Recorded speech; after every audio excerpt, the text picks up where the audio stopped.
Hi, we're Coast Technology Group, and we'd like to be your technology partner in your home or business. Come see what simple, reliable technology can do for you. Our team has over 150 years of combined IT experience. Whether you need a full IT management provider or audio and video support, we have the means to get the job done right. We offer remote monitoring and management, cybersecurity, and network infrastructure services. We'll help you design the right system with our high-definition surveillance cameras and cutting-edge smart alarm systems. Football stadiums, cafes, schools, churches, and residential homes have all found success with our services. Coast Technology Group can find the solution to fit any budget because helping your business grow while maintaining safety and security is our main goal. Coast Technology Group. Simple, reliable technology.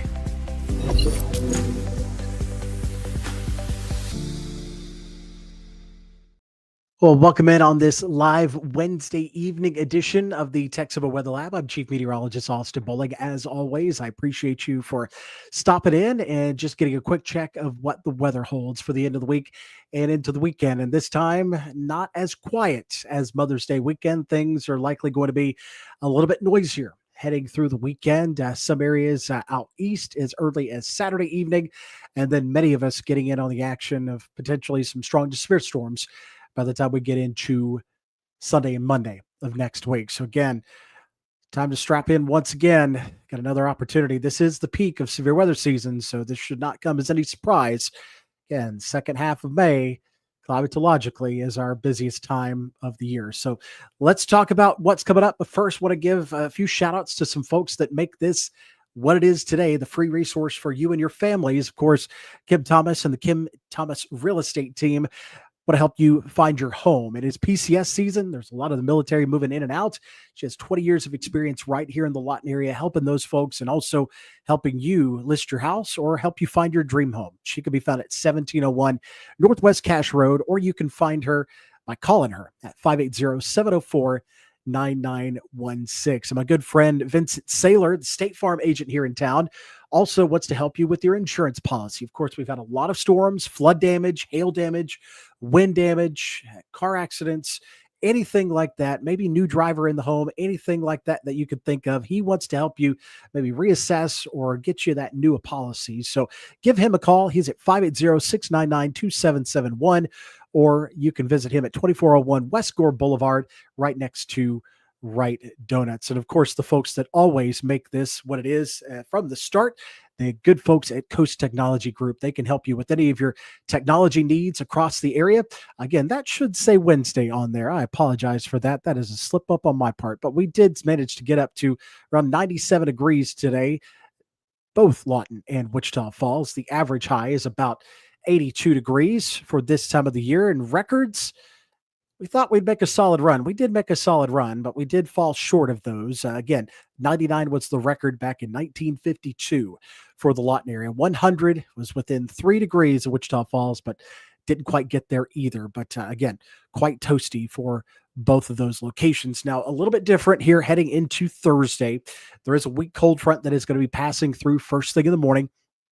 Really nothing of note here, but a light shift to northwest winds, about 5 to 10 miles per hour. You're going to notice the clouds building throughout the day. And if anything, the biggest thing you'll take away is just the fact that it's 10 degrees cooler.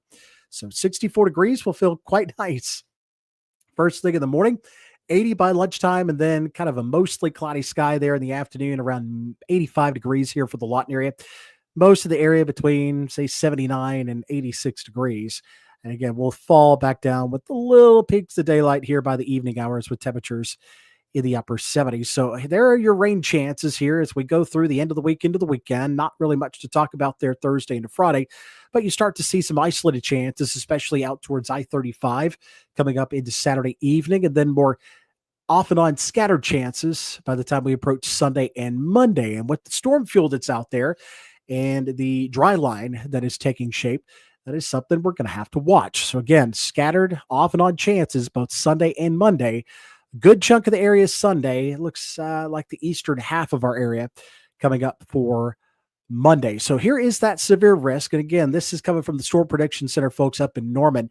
They're highlighting that area from roughly Elk City, Mangum, all the way down through Duke and Vernon East. So it does include most of our area. So that is going to be the biggest impact day for our corner of the state here. So basically from just west of Highway 283 all the way over to I-35, which encompasses most of the area I cover, we've got that chance of severe weather. And yes, all modes of severe weather are going to be possible. Very large hail, damaging winds. Yes, a tornado threat is also there. So we're going to have to watch out for that closely.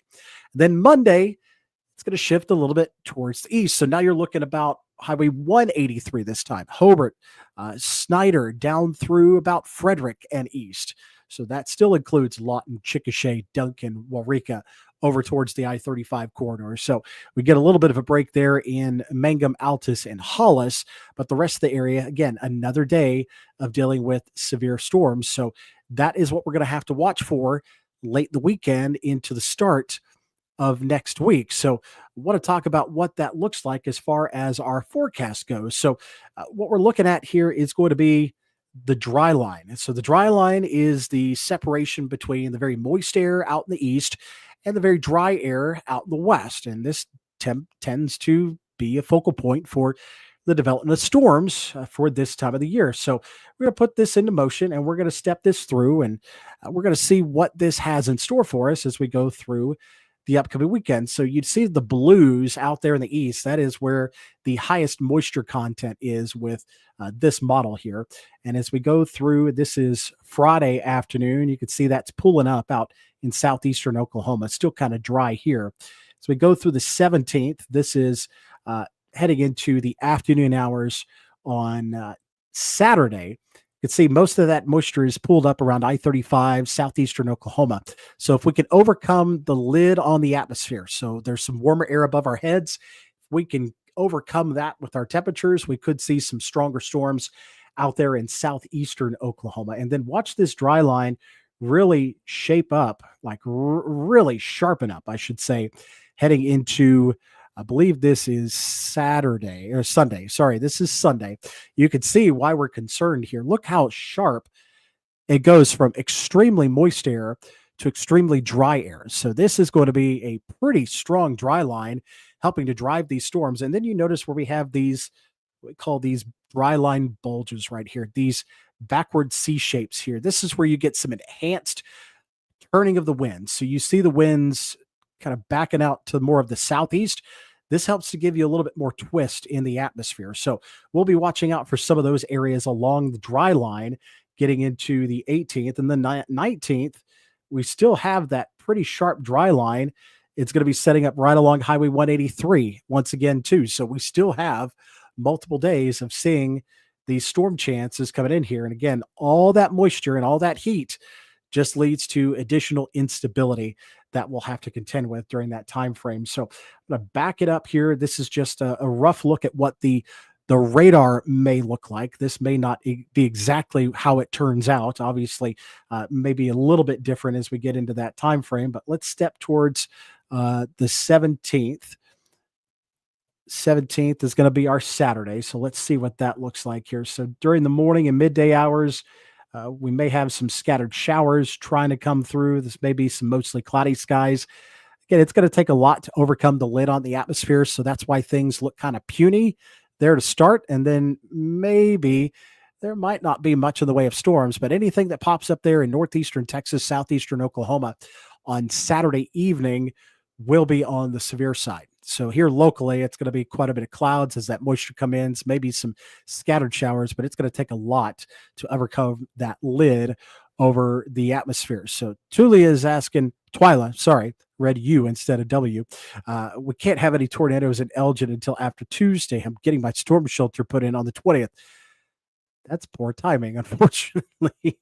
Oh gosh, I'm hoping they could get that dug a little bit faster. But yeah, we're gonna be looking at it coming up here, heading into Sunday and Monday. So there is Saturday, and then Sunday here, the 18th. We're still looking at pretty quiet conditions to start the day. Here's midday, 1 o'clock. Still seeing some of those storms again trying to pop up out in the east.